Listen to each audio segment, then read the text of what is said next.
memang kalian kerjanya itu yang sering berada di outdoor ya.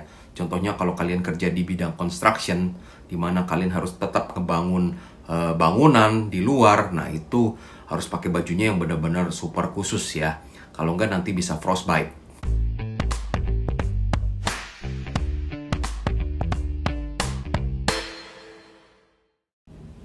Halo guys, ketemu lagi nih dengan gua Darwin dalam channel pribadi gua Opini Darwin. Apa kabar kalian semua? Semoga kalian semua dalam keadaan sehat-sehat semua ya.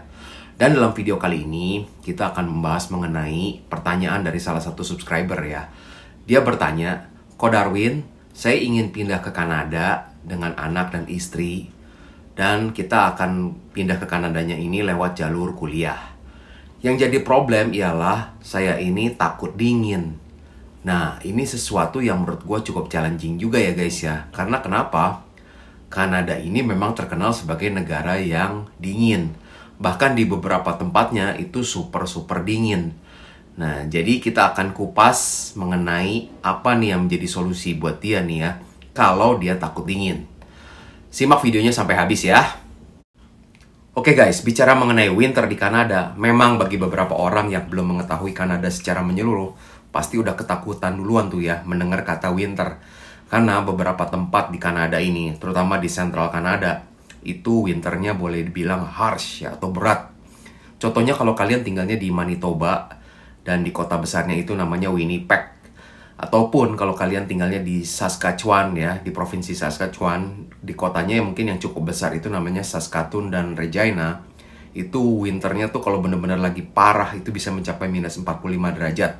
Bahkan gue pernah melihat di suatu website yang dibilang ya, waktu itu tuh suhu lagi bener-bener dingin sekali di kota-kota di Kanada. Waktu itu bisa mencapai minus 45 sampai minus 50. Di saat itu bahkan dinginnya di Kanada, di kota-kota itu lebih dingin dari planet Mars.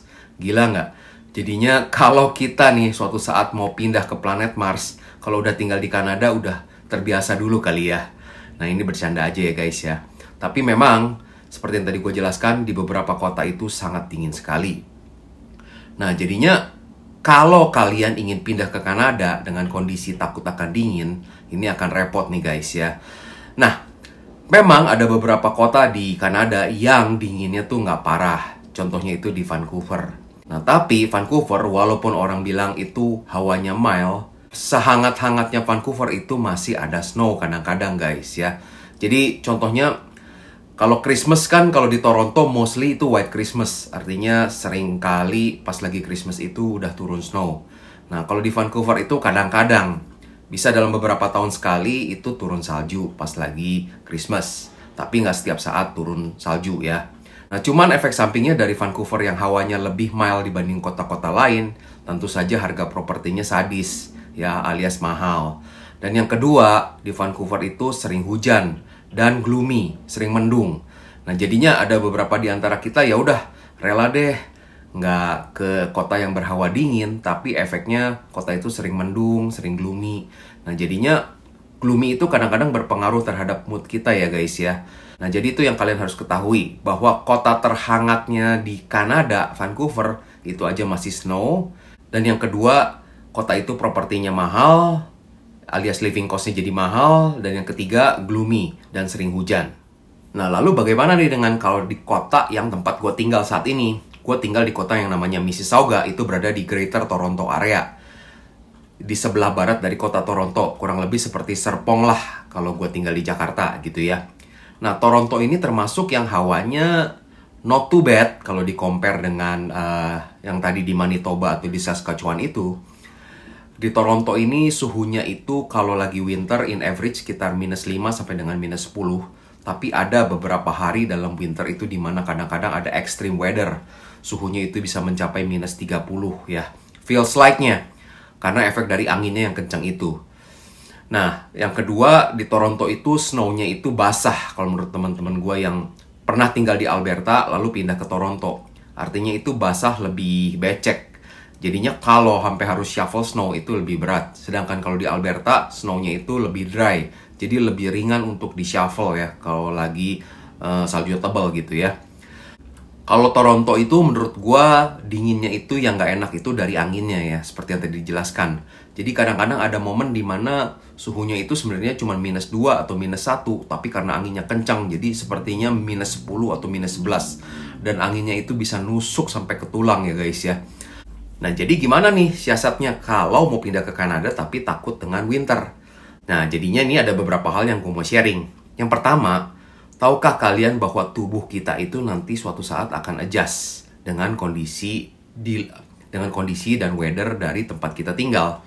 Ya, seperti gua waktu baru datang ke sini, gua juga sebenarnya kaget guys ya, karena gua setelah puluhan tahun tinggal di negara tropis dan gua tinggalnya di kota Jakarta yang panas, gua pindah ke Greater Toronto area di mana suhunya itu cukup dingin dan gua landingnya juga lagi winter. Ya pertama-tama gua pasti kaget ya. Nah, tapi setelah 7 tahun gua tinggal di Kanada guys, di winter 7 yang gua hadapin, semakin lama kita semakin terbiasa. Lalu yang kedua itu berkaitan dengan proper clothing. Artinya gini, memang winter di Kanada itu cukup menakutkan, tapi bukan berarti ya udah life is miserable here, there's no other way. Enggak ya guys ya. Nah, kalau kita tahu kuncinya kita menggunakan baju yang tepat sesuai dengan hawanya yang ada saat itu, nah itu mungkin akan sangat membantu. Nah, jadinya salah satu tips yang kalian harus lakukan itu ialah apa? Kalian harus rajin-rajin cek weather apps ya.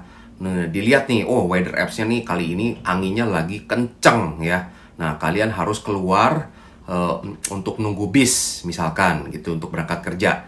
Karena anginnya kenceng, kalian pakai bajunya yang proper clothing. Dalam arti pakai bajunya udah pakai long john, pakai sweater, pakai jaket yang tebal ya, jaketnya yang tebal yang nggak tembus angin. Lalu juga jangan lupa pakai shawl, pakai sarung tangan, pakai kupluk ya. Nah, yang penting itu pakai proper clothing, jadinya tetap hangat guys ya. Itu yang menurut gua penting banget tuh. Lalu yang tips berikutnya juga berkaitan dengan kalau misalkan kalian harus menggunakan public transport, kan zaman ini kita berada di zaman teknologi, di mana ada Google Maps, ada apps lainnya ya. Nah, kalian bisa cek nih jadwal bis berikutnya itu jam berapa. Nah, karena udah tahu jadwal jam bisnya, nah kita jadi nanti estimasi dulu, oh jalan ke halte bisnya kira-kira 2-3 menit. Nah, jadinya, oh jam segini deh baru jalannya. Jadinya kalian nggak terlalu lama nunggu di outdoornya. Lalu tips berikutnya juga berkaitan dengan sepatu guys. Sepatu ini sangat penting sekali ya, karena kaki kita itu kalau dingin itu bisa bahaya guys ya. Nah, jadi salah satu kuncinya itu ialah pakai kaos kakinya tentu saja yang tebal, yang bahannya wool. Selain itu pakai juga sepatu yang memang benar disesuaikan, dirancang dengan iklim di Kanada. Nah, beberapa sepatu winter di sini itu kalau kita mau beli di toko, itu ada tagnya. Tagnya itu bisa tahan sampai dengan minus berapa? Minus 35 sampai minus 40. Nah, kalian belilah sepatu yang memang recommended untuk tahan dengan hawa di Kanada. Nah, kalau beli sepatunya dari di Indonesia atau di negara-negara yang winternya mild, nggak seperti di Kanada, nanti takutnya nggak mempan guys ya. Lalu poin berikutnya itu berkaitan dengan toh ketika lagi winter kan bukan berarti kita akan berada di outdoor sampai berjam-jam ya, kecuali kalau kita memang mau olahraga, contohnya main ski. Nah, tapi kalau dalam daily routine kita, misalkan kita mau berangkat ke kerja, ya kan momen untuk berada di luarnya itu hanya ketika dari rumah menunggu halte bis atau jalan menuju subway. Kan ketika berada dalam subway atau berada dalam bis udah indoor lagi. Nah, ketika turun dari bis dan jalan dari halte bis ke tempat kerja, nah itu berada di outdoor. Tapi kan setelah itu kita berada di indoor lagi di dalam tempat kerja. Nah, jadinya kan exposure terhadap outdoor itu nggak terlalu banyak. Unless kalau memang kalian kerjanya itu yang sering berada di outdoor ya. Contohnya kalau kalian kerja di bidang construction, di mana kalian harus tetap ngebangun bangunan di luar, nah itu harus pakai bajunya yang benar-benar super khusus ya. Kalau nggak nanti bisa frostbite. Lalu sebenarnya kan banyak cara lain untuk kita menjaga tubuh kita tetap hangat. Contohnya kalau kalian tipenya orang yang kuat minum alkohol, dalam sehari bisalah minum wine gitu atau minuman alkohol sedikit aja ya, 1 sloki kecil untuk menjaga badan supaya tetap hangat. Nah, itu bisa menjadi salah satu contohnya.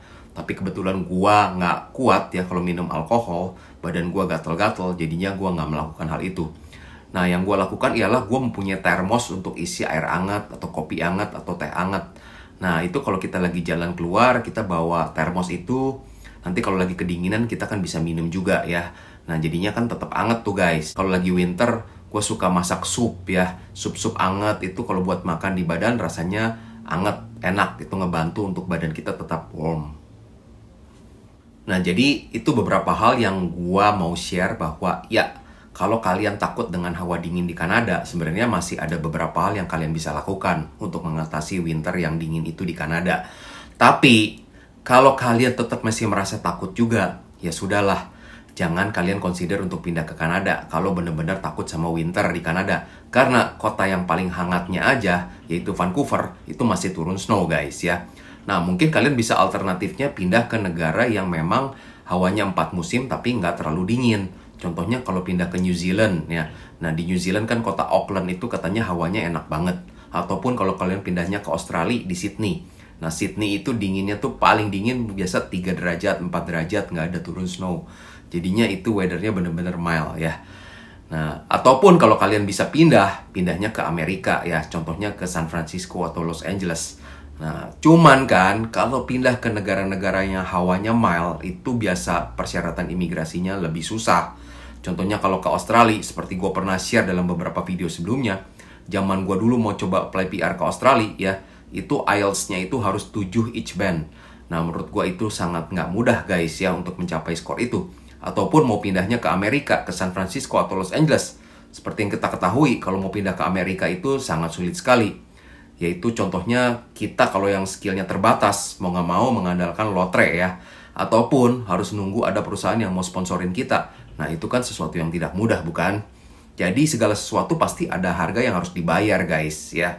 Nah, bagaimana menurut teman-teman? Apakah videonya bermanfaat? Jika bermanfaat, bagi yang belum, tolong bantu subscribe, like, komen, dan bantu share ke teman-teman yang lain ya. Dan disclaimer ya guys ya, bahwa gue bukan agen tenaga kerja, gue bukan agen asuransi, agen pendidikan, gue bukan immigration lawyer, gue tidak memberikan legal advice, gue hanya share apa yang menjadi opini gue pribadi. Gue hanya salah satu dari ribuan orang Indonesia yang berada di Kanada guys ya.